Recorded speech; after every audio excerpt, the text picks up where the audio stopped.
Madam, start. Okay, so here Mr. Suresh here. So he is the owner of this garden, and we are very thankful to him to give an opportunity to visit here. So thank you so much, sir. Would you like to say anything about our children and our school, sir? Okay, ಇವತ್ತು ದಿವಸ ನಮ್ಮ ಹೆಸರು ಸುರೇಶ್ ಅಂತ ಹೇಳಿ. So ನಮ್ಮದು ಮೂರು ಗ್ರಾಮ.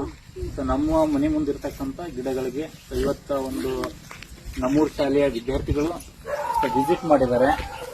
So visit ಮಾಡಿ ಇಲ್ಲಿ ಇರ್ತಕ್ಕಂಥ ನಮ್ಮ ಮನೆ ಮುಂದಿರ್ತಕ್ಕಂಥ ಗಿಡಗಳ ಬಗ್ಗೆ ತಿಳ್ಕೊಳ್ತಕ್ಕಂಥದ್ದು, ಹಣ್ಣುಗಳ ಬಗ್ಗೆ ತಿಳ್ಕೊಳ್ತಕ್ಕಂಥದ್ದು. ಸೊ ಬಂದು ಮಕ್ಕಳಿಗೆ ಒಂದು ಗೈಡೆನ್ಸ್ ಟೀಚರ್ ಕೊಟ್ಟಿದ್ದಾರೆ. ಅಲ್ಲಿ ಇರ್ತಕ್ಕಂಥ ಯಾವ ಗಿಡಗಳಿದಾವು, ಸೊ ಯಾವ ರೀತಿಯಾಗಿ ಇರ್ತಾವ ಅಂತಕ್ಕಂಥದ್ದನ್ನ ಮಕ್ಕಳಿಗೆ ತೋರಿಸಿ, ಸೊ ಅದರ ಹೆಸರುಗಳು ಯಾವುವು ಏನಂತಕ್ಕಂಥದ್ದನ್ನ ಮಾಹಿತಿಯನ್ನ ಕೊಟ್ಟಿದ್ದಾರೆ. ಸೊ ಇವತ್ತಿನ ದಿವಸ ಅವರು ಕೇಳ್ಕೊಂಡು ನಮ್ಮ ಮನೆ ಮುಂದೆ ಗಿಡಗಳನ್ನ ವಿಸಿಟ್ ಮಾಡ್ತೀವಿ ಅಂತಂದಾಗ ಸೊ ಬನ್ನಿ ಅಂತ ಹೇಳಿದ್ವಿ. ಸೊ ಆದ್ರೂ ಕೂಡ ಒಂದು ಇಲ್ಲಿ ಸೋಲಾರ್ ಪ್ಲಾಂಟ್ ಮತ್ತೆ ಏನದು ಕೂಡ ಇದೆ, ಅದನ್ನು ಕೂಡ ವಿಸಿಟ್ ಮಾಡಿ ನೋಡಿದ್ದಾರೆ. ಸೋಲಾರ್ ಪ್ಲಾಂಟ್ ಕೂಡ ಇದೆ, ಸೌರಶಕ್ತಿಯಿಂದ ವಿದ್ಯುತ್ ಉತ್ಪನ್ನ ಯಾವುದೇ ಆಗುತ್ತೆ ಅಂತಕ್ಕಂಥದ್ದನ್ನು ಕೂಡ ನೋಡಿದ್ದಾರೆ. ಸೊ ಅದೇ ರೀತಿಯಾಗಿ ಜಿಯೋ ಟವರ್ ಕಂಬ ಇದೆ, ಸೊ ಅದು ಕೂಡ ಇಲ್ಲಿ ಕವರ್ ಮಾಡಿದ್ದಾರೆ, ನೋಡಿದ್ದಾರೆ ಅದು ಯಾವ ರೀತಿಯಾಗಿ ಟವರ್ ಕಂಬ ಇರುತ್ತೆ ಅಂತಕ್ಕಂಥದ್ದನ್ನ ನೋಡಿದರೆ.